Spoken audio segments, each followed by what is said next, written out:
पवन खेड़ा को मैं पवन पेड़ा बना दूंगा। असम के मुख्यमंत्री हेमंत बिस्वा शर्मा की ये भाषा पर आप हंस सकते हैं, चिंता कर सकते हैं या फिर असम के लोगों के बारे में सोच सकते हैं, लेकिन आप ये सब कुछ करें उससे पहले इस वक्त की बड़ी खबर आपको बता देती हूं दोस्तों। वो पवन खेड़ा जिन्होंने प्रेस कॉन्फ्रेंस करके पहले दिल्ली में और उसके बाद गुवाहाटी में जबरदस्त तरीके से असम के मुख्यमंत्री हेमंत बिस्वा शर्मा, उनकी पत्नी और उनके पूरे परिवार पर बड़े लेवल पर भ्रष्टाचार के आरोप लगाए कि उनकी पत्नी पर 3 अलग अलग देशों के पासपोर्ट हैं, जिनमें से 2 देश मुस्लिम देश हैं। आरोप लगाए कि दुबई में उनकी बड़ी सारी प्रॉपर्टीज हैं और अमेरिका में 52,000 करोड़ की कंपनी है।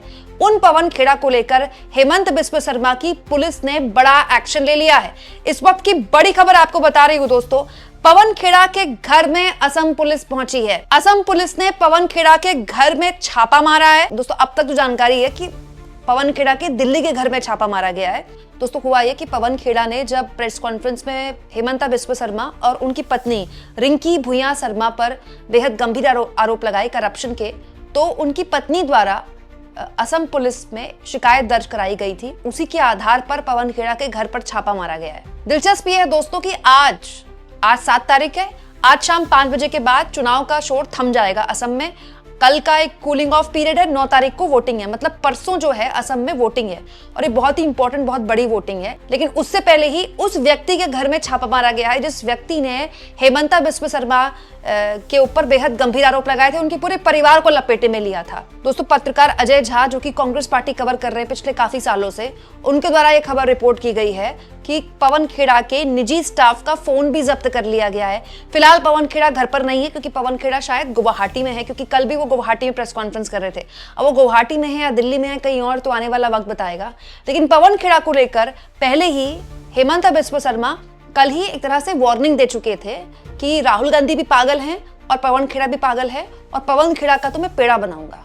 मेरा चुनाव जीतने के लिए ये सब नहीं सही है, लेकिन कांग्रेस का लोग फालतू है, अकल नहीं। राहुल गांधी भी पागल है, ये पवन खेड़ा उससे भी ज्यादा पागल है। अब लीगल एक्शन भी लिया, लीगल एक्शन तो चलेगा ही, लेकिन और एक एक्शन में लेने जा रहा हूँ, बाद में बताऊंगा। पवन खेड़ा को मैं पवन पेड़ा बना दूंगा। दोस्तों इसके अलावा भी इस प्रेस कॉन्फ्रेंस में हेमंत बिस्वा शर्मा ने बहुत ही, मतलब क्या ही बोलूं, ऐसी शब्दों का इस्तेमाल किया है कि मुझे तो बोलने और सुनने में भी अनकंफर्टेबल फील हो रहा है। लेकिन एक राज्य के मुख्यमंत्री इस तरह की भाषा बोल रहे हैं और खुलेआम कह रहे हैं कि मैं पवन खेड़ा का पेड़ा बनाऊंगा, आप बस इंतजार करते रहिए। तो बड़ा सवाल ये है कि एक राजनीतिक आरोप का जवाब क्या इस तरह से लिया जाएगा। दोस्तों मैं आपको बता दूं, हेमंत बिस्वा शर्मा की तरफ से प्रेस कॉन्फ्रेंस करके कल सुबह बोला गया था कि क्योंकि जाली पासपोर्ट बनाया गया, गलत दस्तावेज बनाए गए, इसके आधार पर उन पे कई केसेस लगते हैं, तो केसेस जो भी लगेंगे वो पुलिस उस पर कार्रवाई करेगी और तुरंत ये कार्रवाई भी हो गई है।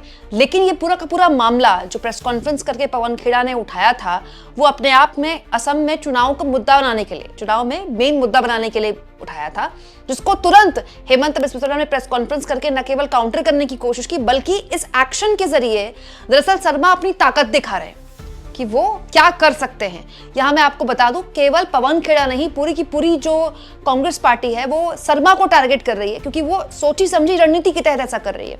ऐसा करके जो बीजेपी दोस्तों हिंदू मुस्लिम के एजेंडे पर असम का चुनाव लड़ रही है, ऐसा करके वो ना केवल चुनाव को हेमंत बिस्वा शर्मा सेंट्रिक कर देंगे, क्योंकि दोस्तों पूरा चुनाव ही बीजेपी ने उनके हाथों में सौंप रखा है। एक तरह से पूरा जो दारोमदार है बीजेपी को जिताने का, मुख्यमंत्री ने खुद अपने कंधों पर लिया हुआ है। उसमें कोई शक भी नहीं है कि तिबारा अगर चुनाव जीतती है बीजेपी तो उन्हीं की सरकार आएगी, मतलब हेमंत बिस्वा शर्मा दोबारा से सीएम बनेंगे, बाकी लोग मंत्रिमंडल भले ही चेंज हो जाए दोस्तों। इसीलिए मुख्यमंत्री को बहुत सोची समझी रणनीति के तहत कांग्रेस पार्टी टारगेट कर रही है। गौरव गोगोई उन्हीं को टारगेट कर रहे हैं। पवन खेड़ा ने 2 विस्फोटक प्रेस कॉन्फ्रेंस की उन्हीं को लेकर, और मल्लिकार्जुन खड़गे ने भी बकायदा जो बयान दिया, बहुत ही विस्फोटक बयान था। उन्होंने ये कहा कि सर से लेकर पांव तक हेमंत बिस्वा शर्मा जो है वो करप्शन में डूबा हुआ है, इतना खा रहा है कि हजम नहीं हो रहा है। हेमंत जो विश्वास है ये तो सिर्फ करप्शन में डूबा है। खाना कितना खाओगे भाई, हजम नहीं हो रहा उतना खा रहे। कि दोस्तों असम में चुनाव है और चुनाव में पुलिस चुनाव आयोग के अंतर्गत आ जाती है। ऐसे में बड़ा सवाल तो खड़ा होता ही है कि फिर चुनाव आयोग के अंतर्गत आने वाली पुलिस ने पवन खेड़ा पर इतना बड़ा एक्शन कैसे ले लिया। हालांकि कांग्रेस पार्टी के सांसद जयराम रमेश ने पवन खेड़ा के घर में पहुंचाई गई पुलिस का विरोध करते हुए कहा, जनहित के बुनियादी सवाल उठाने पर मेरे सहयोगी पवन खेड़ा को गिरफ्तार करने के लिए पुलिस अधिकारियों की पूरी फौज तैनात करना ये साबित करता है कि असम के मुख्यमंत्री परेशान हैं, हताश हैं और डरे हुए हैं। ये सही तरीका नहीं बल्कि ये बदले की कार्रवाई है। एक दबंग जो राज्य मशीनरी का इस्तेमाल करके विपक्ष की आवाज को दबा रहा है, जो उसके कई काले कारनामों को उजागर कर रहा है। जो लोग डराते धमकाते हैं वो असल में डरे हुए होते हैं और उनके पास छिपाने के लिए बहुत कुछ होता है। ये इस बात का भी प्रमाण है कि मुख्यमंत्री को असम में हार का सामना करना पड़ रहा है। वहीं हेमंत बिस्व शर्मा से जब पूछा गया कि पवन खेड़ा के घर में पुलिस पहुंच गई है तो उन्होंने मीडिया से कहा कि उन्हें इस बारे में जानकारी नहीं, लेकिन उन्हें यह जानकारी है कि पवन खेड़ा हैदराबाद भाग गए हैं। तो अब बड़ा सवाल ये दोस्तों कि क्या होगा, अब क्या होगा ये तो पुलिस जाने, हेमंत बिस्व शर्मा जाने, पवन खेड़ा जाने। लेकिन दोस्तों शर्मा पर जब ये आरोप लगाए थे कांग्रेस पार्टी ने दिल्ली में, पवन खेड़ा ने जो प्रेस कॉन्फ्रेंस की थी, उसी वक्त शर्मा ने कह दिया था कि कानूनी कार्रवाई होगी और केस दर्ज करवाएंगे इन पर। और जब वापस गुवाहाटी अगले दिन आए थे पवन खेड़ा तो उन्होंने कहा था कि केस दर्ज करवाना है तो करवा दीजिए, हम डरते नहीं है, हमारे पास सबूत है, सब कुछ चेक हो जाएगा। ये सीरीज चलती रहेगी हेमंता जी, क्योंकि बंटी और बबली गिरफ्तार होंगे। ये मैं फिर दावे के साथ कह रहा हूं, बंटी और बबली जेल में होंगे। आसाम की जनता का 52,000 करोड़ रुपया आप लूट कर अमेरिका ले जाएंगे और हमको आंखें दिखाएंगे? क्या हैसियत है आपकी हमें आंखें दिखाने की? आसाम की जनता की लड़ाई लड़ रहे हैं आप, और जो पैसा लूट कर आप गए हैं उससे आपने दुबई में प्रॉपर्टीज खरीदी हैं, उसमें आप अमेरिका में होटल्स बना रहे हैं। क्या हम इसकी पोल नहीं खोलेंगे? हम फिर जानना चाहते हैं, दुबई में आपने केवाईसी क्या दी?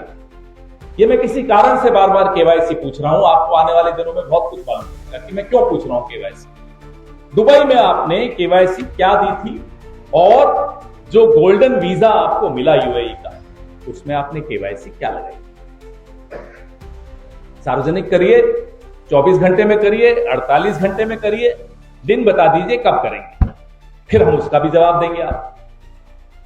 अब जो हमारी जानकारी है, हमारे सोर्सेज ने जो जानकारी दी, कागजों के साथ दी, वो ये है कि जो केवाईसी इन्होंने लगाई है,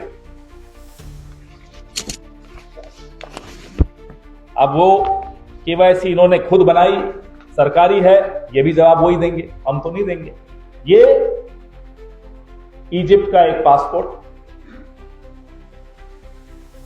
जिंदा पासपोर्ट है, एक्सपायर नहीं हुआ है। चुनौती है सरकार को, लाइए। अगर ये फेक है तो क्या ये केवाईसी में फेक डॉक्यूमेंट लगाए उन्होंने? जवाब दें। आपने जो कागज लगाए केवाईसी में, वही कागज हमारे पास हैं, और भी बहुत कुछ है, ऐसा नहीं कि यही भंडार है कागजों का, चिंता मत कीजिए। आप करिए ना केस, चुनौती देकर जा रहे हैं, गुवाहाटी में बैठकर चुनौती देने, करिए केस। 48 घंटे भी क्यों इंतजार कर रहे हैं? आज रात को करिए, खुलवाइए कोर्ट, आपकी तो बहुत चलती है, सुनो, कौन रोक रहा है? तो यहां मैं याद दिला दूं, राहुल गांधी भी लगातार शर्मा पर एग्रेसिव हैं और वो ये बार बार बोल रहे हैं कि हमारी सरकार आई तो ये माफी मांगता हुआ वापस कांग्रेस में आता दिखेगा। क्योंकि दोस्तों शर्मा जो है एक वक्त में कांग्रेसी ही हुआ करते थे, ना केवल वापस ये आएगा बल्कि इसको माफी भी नहीं मिलेगी और ये जेल जाएगा। जो चीफ मिनिस्टर हैं, ये हिंदुस्तान के सबसे भ्रष्ट चीफ मिनिस्टर हैं। ये और इनका परिवार करप्शन में नंबर 1 है, और इसको हम चीफ मिनिस्टरशिप से हटाकर इसके खिलाफ पूरी की पूरी कार्रवाई करेंगे। और आप देखना, आज नहीं तो कल ये छाती फैला के घूमकर बोलता रहता है, इसके मुंह से चू तक आवाज नहीं निकलेगी।